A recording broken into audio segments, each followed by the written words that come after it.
I'm going to start with the Parshas Bereshit, or as our Hebrew teacher says, Bereshis, which I still can't get used to saying it in this Ashkenaz way or the Sephardic way, but I try.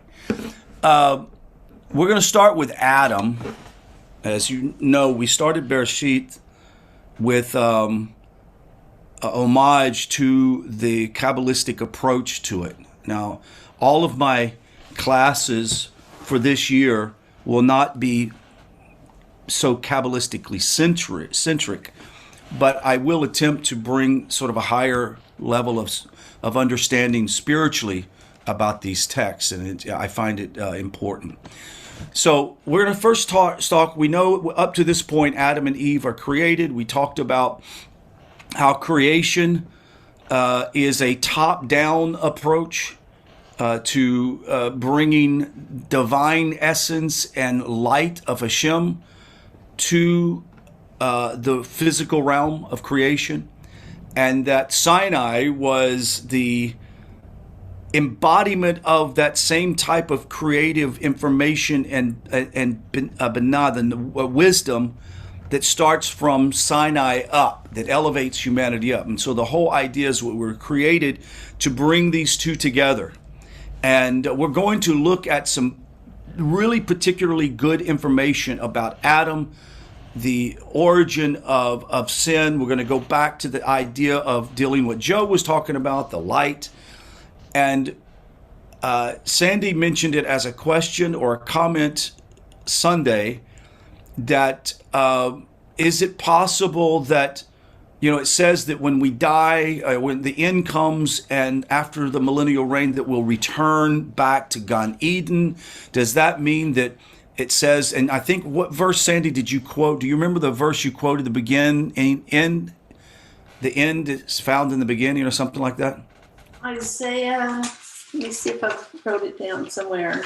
No, it's Isaiah something.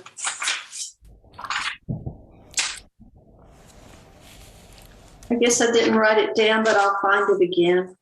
Okay. Well, when you find it, let me know. And just break in whenever you find it.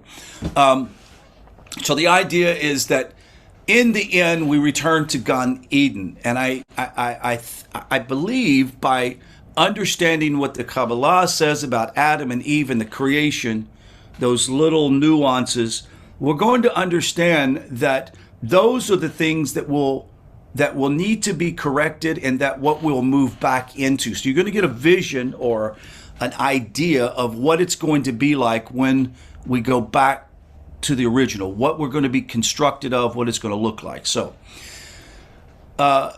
it says that it's interesting because Adam and Eve were of a different light. And we remember this, they were without skin. Joe mentioned this the other day, that God gave them skin. And the skin that we have on us today is what Hashem clothed us in, because without that, Adam and Eve were pure light. As a matter of fact, the Adam and Eve that Steve touched on last night were heavenly beings before the fall. They were divine beings. They were at a different level. Their bodies, or whatever you want to call it, their form was of a divine nature. They were at a totally different place. And so after the fall is when they're sort of cast out of the garden, they are put into this world of physicality as we know it today. And it's important to kind of understand that. And that garment that he had, this garment of light, is surrounded by this great light. Now, what is this great light? It says that the snake, Hasatan, a Nachash, the snake didn't have that ability. He had no portion in that divine light. In accordance to the secret meaning of the verse in Genesis 3:1, it says, and the snake was naked. You saw that? What was he naked for? Is he naked like Adam and Eve? What did it mean? No, this was before the fall. The snake did not have that divine light. It was not made of the or, the light of Hashem. And it says that therefore the snake conspired against Adam to cause him to fall and to lose his garment of light. Find that interesting. Never read that before. It says Adam sinned with the tree. Adam sinned with the tree of knowledge, which is the word of Asiya. Of this he was commanded to eat from. He had no portion. Satan had no portion in the tree of knowledge. And it says that the tree of knowledge was only in the world of that higher level of dimensional original creation. Does that make sense? This original creation was a whole nother dimensional spiritual world, and it's called Asiya.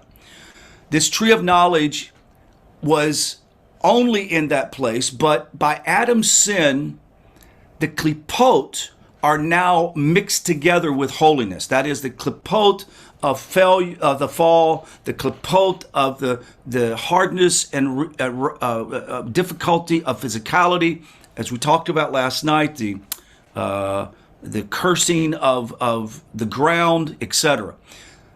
This klipot, however, the Yitzhara, descended, dressed into this higher dimension, and also began to be called the tree of knowledge. And we're going to talk about the fact that this highest level of the tree of knowledge is available to us, but we're going to find out how it's available to us. Rabbi Chaim writes this. He says, the sin of Adam with the tree of knowledge of good and evil was that he did not take from the tree of life, which is the wisdom of Kabbalah, the wisdom of Torah. So the sin was that he did not first taste the wisdom of Kabbalah or Torah. He took it for granted. He took it for granted because this great light that existed in this highest level of creation, where the creation of physicality and light itself, the daylight, the dark, the sun, moon, and stars, all of that emanated from that highest level. You guys follow me? Shake your head. No, yes. I want to make sure that you're following. And it says that this is the same sin of the mixed multitude that said to Moshe, you speak to us the Torah. Let us hear it from the tree of knowledge of good and evil. Do not let Elohim speak with us, lest we die to the secrets of Torah. When God spoke at Sinai, he was speaking of those highest levels of light and wisdom, and it struck them with the highest level of fear, because it was as if their brain, their development, their spiritual development was not able to process it. It would be like trying to feed a child, a baby, hamburger meat. You just wouldn't do it. Their bodies aren't able to process it. They need parade food or whatever. So this being the sin of the mixed multitude, they request, you remember at Sinai, don't do that, we're going to die. It says that they died like 3 times. And when the word of Hashem came forward, there's the vibration in the soil and the air. They could see the Hebrew words written in the very firmament, just completely. As a matter of fact, as the words emanated from the creator of the universe, it was as if creation was starting all over again. The words of Hashem that he speaks from the Torah, the Hebrew language, brings things into existence. And this is why, and this is an offshoot, but we have to understand that even today, as low as we are in physicality, our words that we speak create. Now, we can create negative or we can create positive. We can create things that elevate us, or we can create words that bring us down and creates calamity in our life. This is why all of us who are driven to a higher level of righteousness and purity before Hashem, that we struggle to make sure that we stay pure in our speech, that we don't do negative things, we don't think negatively. As much as I try to help myself not to do that, the other day I was doing some work for a client, and they sent me some photos. And as soon as I saw the photos posted up, I kind of had one of those roll your eye moments. I don't know if you know what I'm talking about, but silly and ridiculous. Like, why would you post this about yourself up on your website? It's egotistical, right? That is what hit my mind. I started to utter it, and I went, what in the world are you doing? You shouldn't even be thinking that. Does that make sense? And I was like, I had to stop and like ask Hashem, you've got to help like warn me before I even think it. I don't even know how that's supposed to happen, but I don't want to even think that kind of stuff. Why? Because there is power in the words that we speak. And we also understand that the Torah that we speak and we study creates new things and fresh things in our life. And it's so important to understand this. So, the tree of the knowledge of good and evil, or let's say this, the tree of life that Moses brought down from Sinai was shattered. Do you remember the first Torah, the first tablets that came down? That was, at its truest sense, the highest level of Kabbalah. This was, as I said, the sin of the mixed multitude. They weren't ready for it. And that was shattered. When Moses threw the tablets down, it was shattered.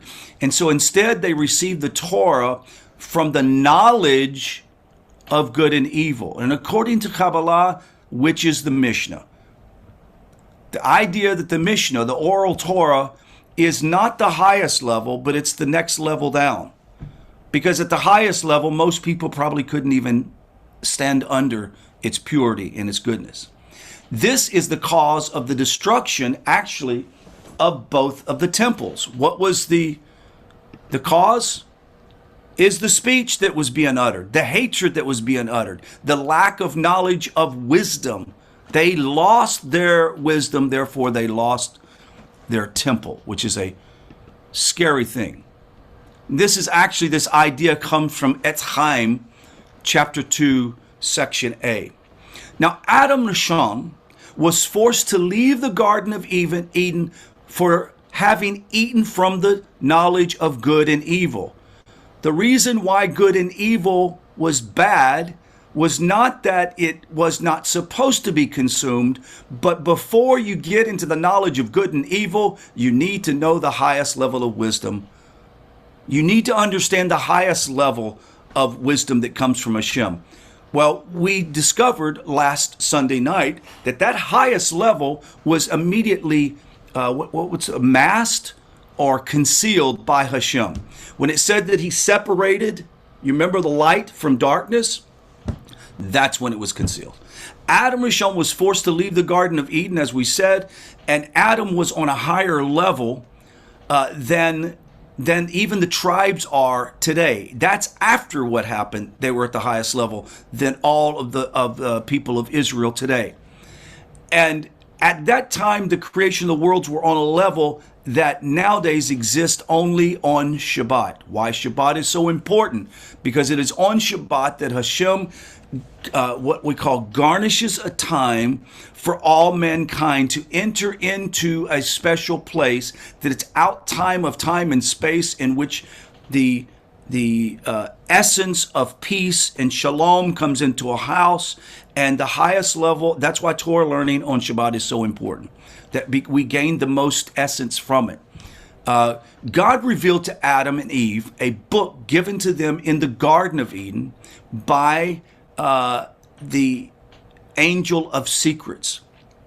This book contained the knowledge concerning the 72 divine names that revealed the formation of 670 inscriptions of higher mysteries that we now can explore through Kabbalah. In the middle of the book was the secret writing explaining 1,500 keys to the universe, which weren't even revealed to the angels. Now it says, according to this source, when Adam and Eve got this book, all the angels gathered around to read it. When the reading began, the angels exalted Adam and Eve as if they were the Holy One, blessed be He. Whereupon the angels which the angel, which his name is affable, we can't really pronounce, was sent to them saying, Adam and Eve, do not reveal the glory of your master, for to you alone and not the angels is the privilege given of these things. God intended for mankind to have these secrets. He intended for us to be able to know these secrets. But because Adam chose the lower level, that's what Hashem gave him, was the lower level. You remember, we talked about free choice. God gave Adam and Eve free choice, and surely if he didn't mean them to make it, they wouldn't have made it. It says that if it wasn't for that choice, we wouldn't need creation as we have it today. We wouldn't need physicality as we have it today. We would all be birthed into this place of universal knowledge, which is the highest knowledge. Even the angels wanted to know it. Now, when Adam and Eve got this book, it said after they made this statement and the main angel said, don't utter these things, don't make these mysteries known. When Adam and Eve transgressed, it said that the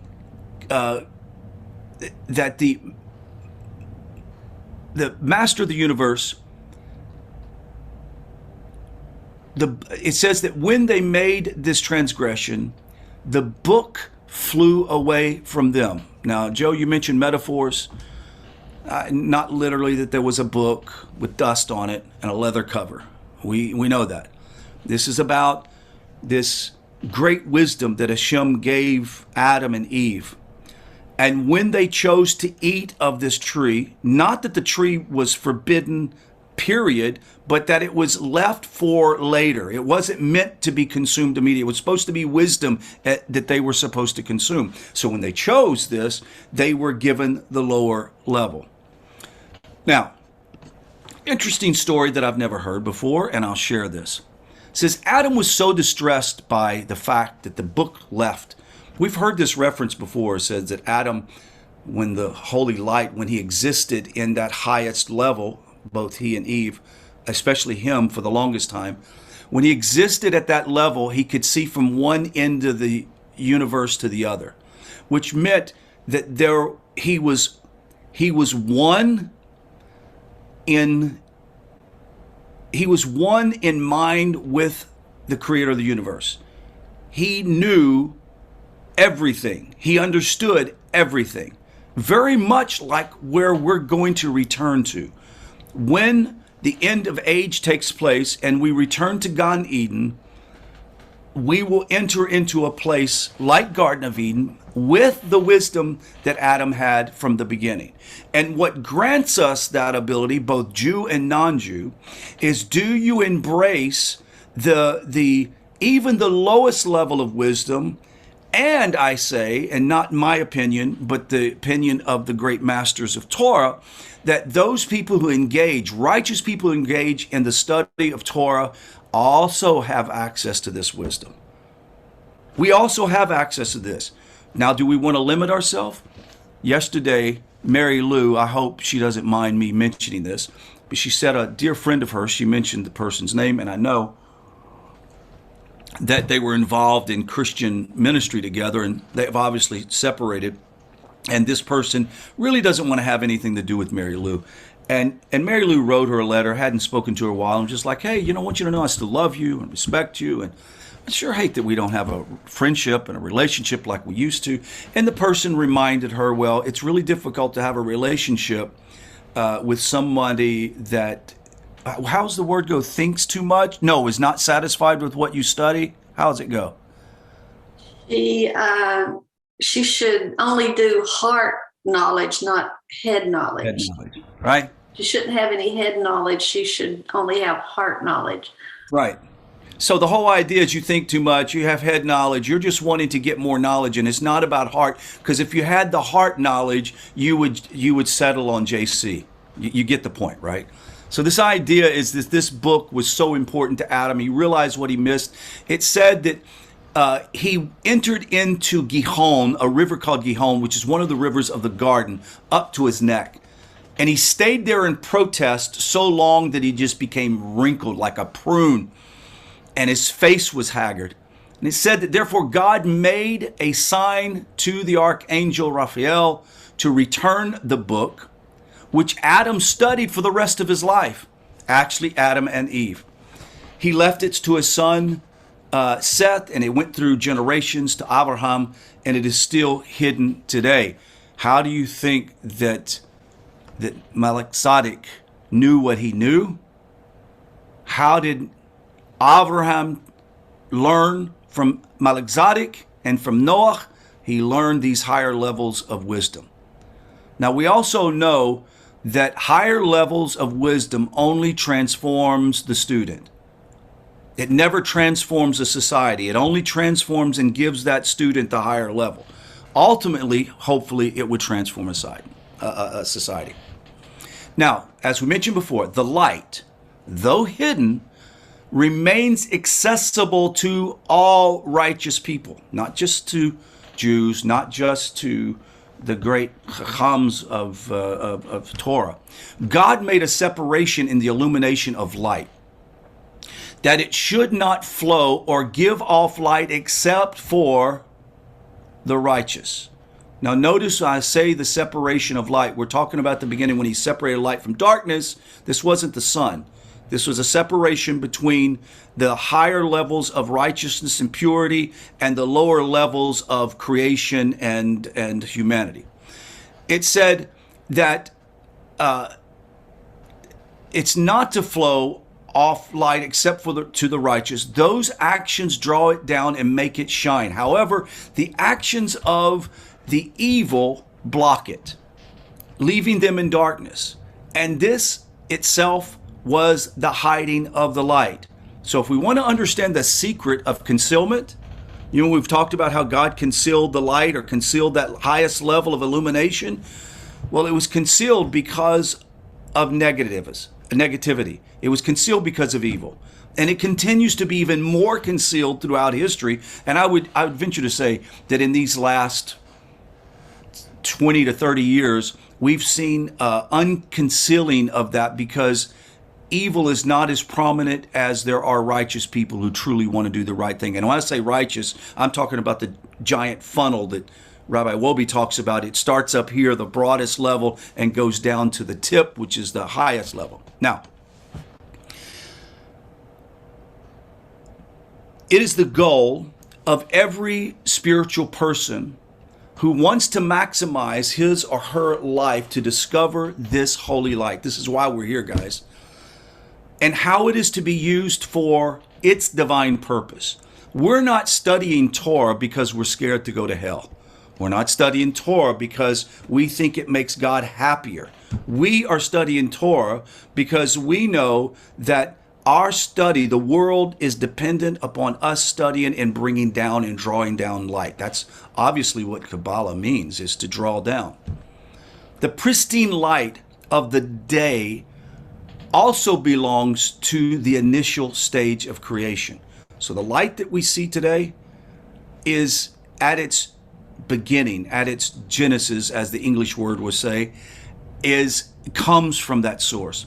Our awareness of the passing of time, of days and seasons and years, come from the world's movement and rotation. The sun and the stars, God announced, what are they? They're signs. They're made for signs and festivals and days and years. Genesis 1:14. Now, our concept of time belongs to the limits of the created universe.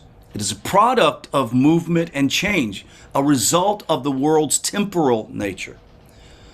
The second type of light corresponds to the lower holiness that penetrates and fills the world. What I mean is the lower holiness, that means at this base level that the rest of the world can handle, that secondary type of light is where it comes from. The light, the higher transcendent light surrounds the whole world, while the lower emanation of light descends and penetrates all the created worlds. Now, the holiness of Shabbat is set as an eternal, independent of our actions, and yet we are commanded to sanctify it.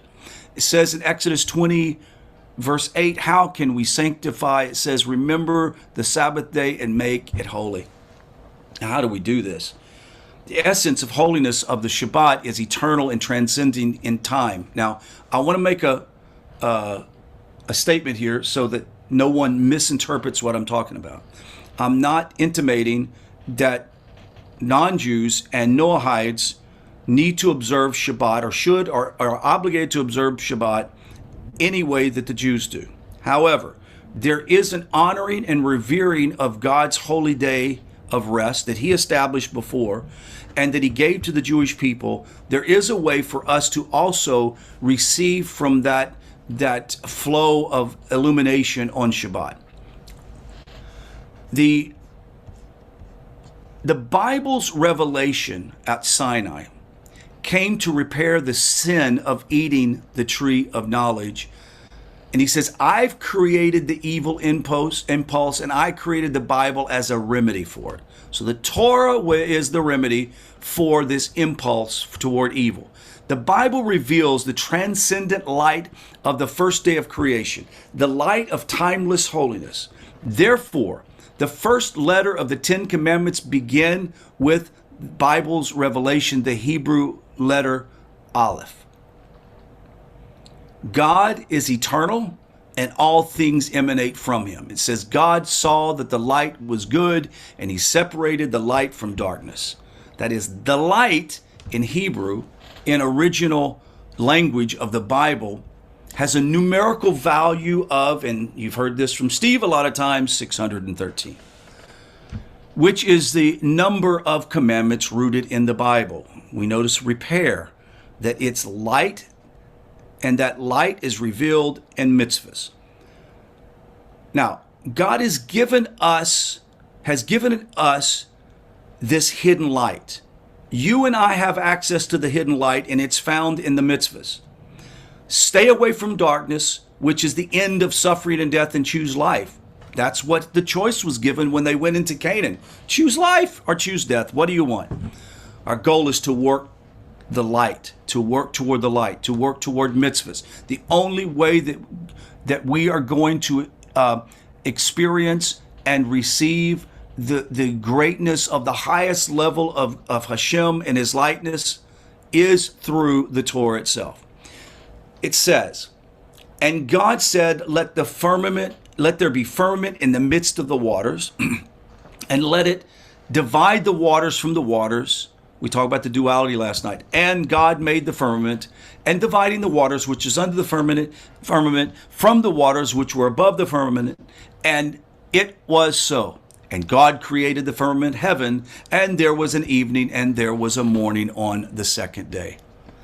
God spends 1/6 of his entire creative effort on this second day, working on a solid firmament.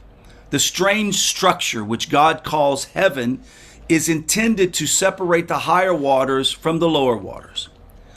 Now, on one level, we understand that on the second day of creation, God created the waters and condensation system and called the firmament.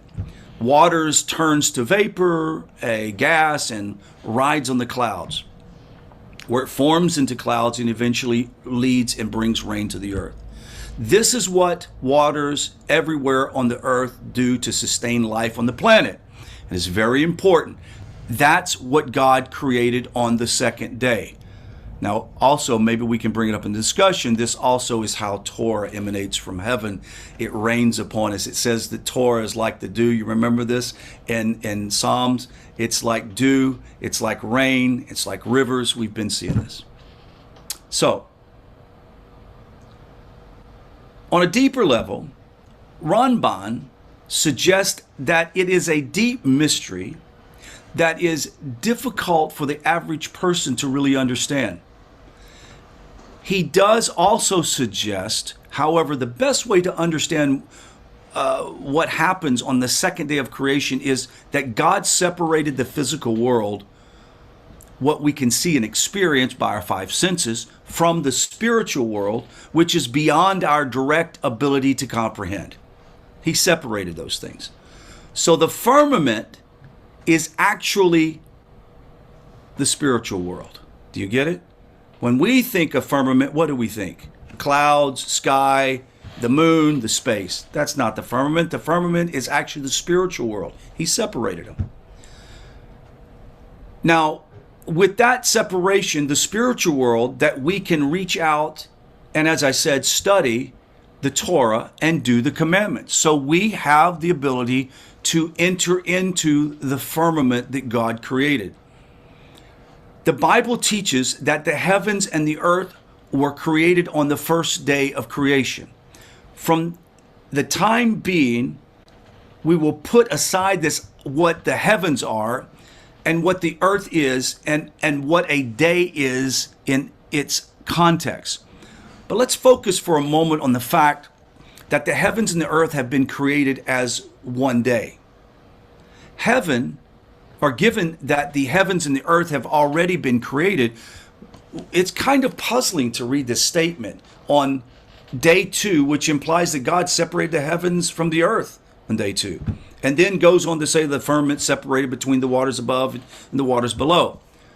Why does the Bible seem to repeat this creation of the firmament, which divides between the heaven and earth?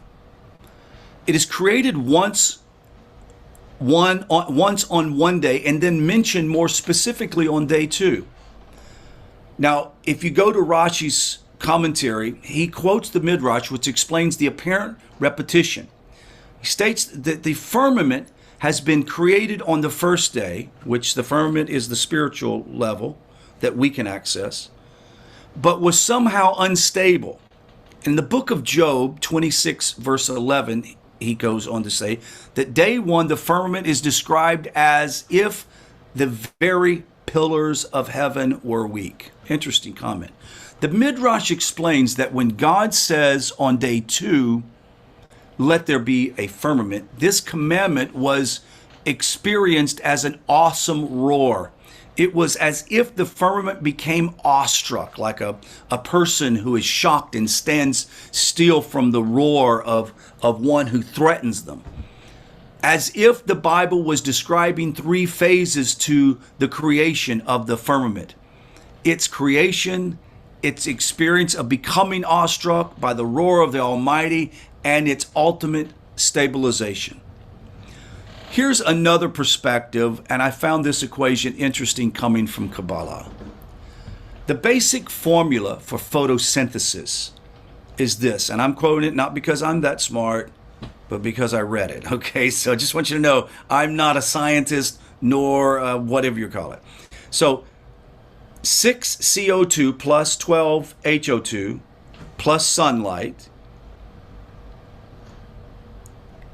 and then we have 6 HO1 and 12 O6 plus 6 HO2 and 6 O2, evaluation 1. It says these 3 input components of photosynthesis, light, water, and carbon dioxide, correspond to the 3 basic components of creation, as highlighted in Kabbalah: light, water, and firmament. Maim, Richa. The firmament is the element which separates godliness from the lower world, or firmament from the water. You following? The relationship between these 3 things is figuratively depicted in the Aleph Bet, or the letter Aleph, the first letter of the Hebrew alphabet, which comprises of the upper point, light, and the lower point, water, and the diagonal line separating them from the firmament. This was how the Aleph looks, with the line between them, and there's a separation between the firmament, which is the higher level of spirituality, and the lowest level of physicality. Hence, it could be said that photosynthesis manages the interaction between the divine energy of the world. This is the expressed both by the descent of carbon dioxide and oxygen atoms into carbohydrates, the source of sweetness in the world. I just find it interesting that all of these concepts that help us to understand spirituality and the highest level of contact with the master of the universe is actually found in science, etc. Now, this connection between the upper and lower realms finds its most noticeable expression in the Zohar, refers to as a union of the upper and lower waters. According to the commentary of Ashmoret HaBoker in the Zohar, this union represents the unification of Torah knowledge, which is the higher wisdom, the firmament, and worldly knowledge, which is lower wisdom. There is wisdom in the world, but it's considered lower wisdom, or the wisdom of the nations. The hour that best reflects... Sorry, the rubbish bin is being emptied. The garbage man sends them to the moon. Sorry about that. It's embarrassing. Can you still hear it? It's going to be all over the place. Anyway, let's start back. The hour that best reflects this coming together, upper and lower realms, is that of the third meal on Shabbat. If you remember, there's a third meal on Shabbat. And this third meal on Shabbat happens in the afternoon. Most messianic character makes it cognitive to contemplating the significance of the planet. This is found within the text and the symbol of Messiah. The Zohar states that God looked into the Torah, which existed before time, and created the universe. The divine act of creation is referred to by the metaphor of speech. Amer, root, which is the root word to speak or to say. It's an acronym for the first three primary creations of light, water, and firmament. These represent the three stages in the materialization of the creative seed, as taught in another text. I want to go down. We're running out of time. I want to add this as it's closing. I've got so much here. Sorry, guys. Let me go on down.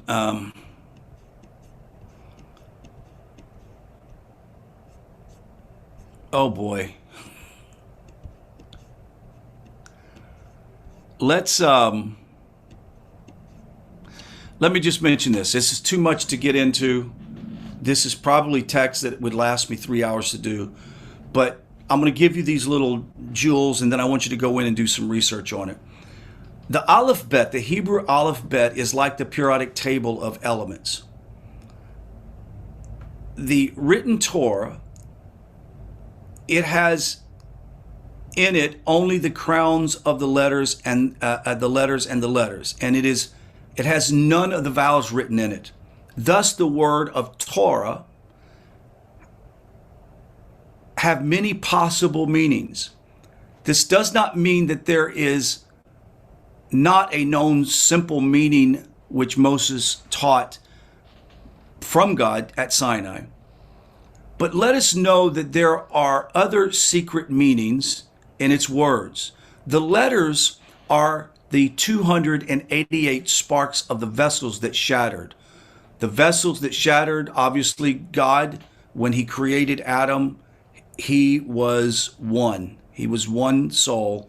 And that after the fall, they were fragmented into many different souls. So that's kind of an understanding. By shattering the vessel spark falling below. So it is the Torah and the eventual regathering of sparks that we become unified at the end of days. We return to a place of complete unity with God, just like Adam was in the beginning. So Adam, being this creature of light, was in a whole other level of existence. I really wish that I had time to get into the detail, but I want to leave time for a little chat and talk. There's just so much here. Maybe we can kind of cover a little bit as you ask questions. I want to open up the floor for question and answers. Who would like to go first?